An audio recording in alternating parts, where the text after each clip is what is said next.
আল্লাহ তার অনুগত বান্দাদের নিয়ামতের শুকরিয়া আদায় করতে বলেছেন।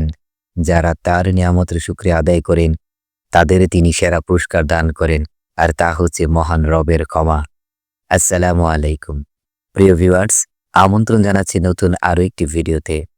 ভিডিও পরিক্রমায় আজকে আমাদের আলোচনার বিষয় মুমিনের জন্য আল্লাহর দেওয়া সেরা নিয়ামত কোনটি এ সম্পর্কে আলোচনায় আছি আমি সৈয়দ সুলাইমান সিদ্দিক। যারা আল্লাহ পাকের নিয়ামতের শুকরিয়া আদায় করে না তাদের পরিণতি হয় খুবই ভয়াবহ। মহান আল্লাহ তাআলা পবিত্র কোরআনুল কারিমে ঘোষণা করেন, আর যখন তোমাদের রব ঘোষণা দিলেন, যদি তোমরা শুকরিয়া আদায় করো তবে আমি অবশ্যই তোমাদের নিয়ামত বাড়িয়ে দেব, আর যদি তোমরা অকৃতজ্ঞ হও নিশ্চয়ই আমার শাস্তি বড় কঠিন। সূরা ইব্রাহিম আয়াত ৭। আল্লাহ তাআলা যুগে যুগে সত্যপন্থীদের অনেক নিয়ামত দিয়ে পুরস্কৃত করেছেন। মুমিন বান্দার জন্য এসব নিয়ামতের মধ্যে সবচেয়ে উত্তম হলো তার ক্ষমা।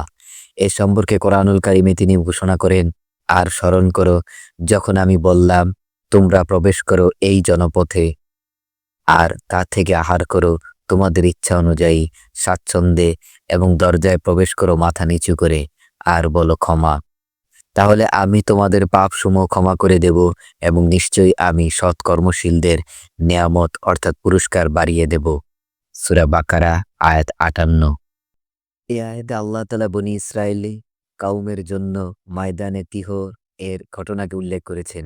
বনী ইসরাইল জাতির জন্য মহান আল্লাহ আসমান থেকে মান্না ও সালোয়া দান করেছিলেন, যা ছিল আল্লাহর নিয়ামত। দীর্ঘ খাওয়ার পর তারা এ খাবারে নিরানন্দ ও বিরক্ত প্রকাশ করে এবং অভ্যাস মোতাবেক খাবারের আবেদন করে, যা ছিল আল্লাহর শুকরিয়া বা কৃতজ্ঞতার পরিপন্থী। এরপরই আল্লাহর পক্ষ থেকে হুকুম হলো, তোমরা যে খাবার চাও সেটা নগরবাসীর খাদ্য, যা নগরে পাওয়া সম্ভব। যদি তোমাদের সে খাদ্যের একান্তই প্রয়োজন হয় তবে তোমাদের সামনে যে নগর রয়েছে সেখানে প্রবেশ করো, কিন্তু নগরীতে প্রবেশের সময় যে আদব রয়েছে তা রক্ষা করতে হবে, অর্থাৎ বিনয় ও নম্রতার সঙ্গে সম্মান দেখিয়ে এই নগরীতে প্রবেশ করতে হবে। তবেই তোমাদের জন্য রয়েছে মহান রবের পক্ষ থেকে ক্ষমা, যার ওয়াদা করেছেন স্বয়ং আল্লাহ তাআলা। এরপরে নগরে প্রবেশ করে তোমরা পানাহারের ব্যবস্থা করে নেবে, অথচ এর আগে মহান আল্লাহ মান্না ও সালওয়াকে উত্তম খাবার হিসেবে নিয়মিত আসমান থেকে নাজিল করতেন, যেখানে ওই খাবার পেতে বনী ইসরায়েলদের কোনো কষ্ট করতে হতো না। পরে তাদের অকৃতজ্ঞতার কারণে, তাদের চাহিদা মোতাবেক খাবার চাওয়ার কারণে নিয়ামতে ভরপুর আসমানি খাবারের সব ব্যবস্থা বন্ধ হয়ে যায়। মহান আল্লাহর নিয়ামতের শুকরিয়া আদায় না করায় বনী ইসরায়েল জাতি দীর্ঘ ৪০ বছর তিহ নামক ময়দানে দিকভ্রান্তের মতো ছুটাছুটি করেছিল। আল্লাহর অকৃতজ্ঞতার কারণে ময়দানে তিহ এই অবস্থানকালে প্রায় ৬ লাখ লোক মরে পচে গলে শেষ হয়ে যায়। শেষ পর্যন্ত তাদের সংখ্যা দাঁড়ায় মাত্র ২০ জনে। এ অভিশাপ ও ধ্বংসযজ্ঞ ছিল শুধু আল্লাহর নিয়ামতের শুকরিয়া আদায় না করার কারণে, আল্লাহ হুকুম আহকাম পালন না করার কারণে। এ করুণ পরিণতি থেকে বেঁচে থাকতেই মহান আল্লাহ কোরআনুল কারিমে সে ঘটনা উল্লেখ করেছেন, আর বেশি বেশি তার শুকরিয়া আদায় করতে বলেছেন।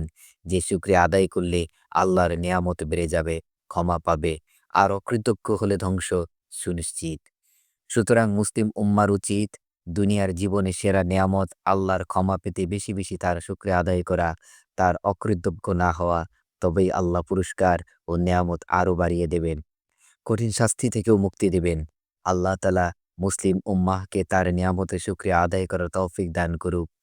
কোরআন সুন্নাহর দিক নির্দেশনা মোতাবেক জীবন পরিচালনা করার তৌফিক দান করুক। আমিন। সবাই ভালো থাকবেন, সুস্থ থাকবেন এবং এই অধমের জন্য দোয়া করবেন। আসসালামু আলাইকুম ওয়া রাহমাতুল্লাহি ওয়া বারাকাতুহু।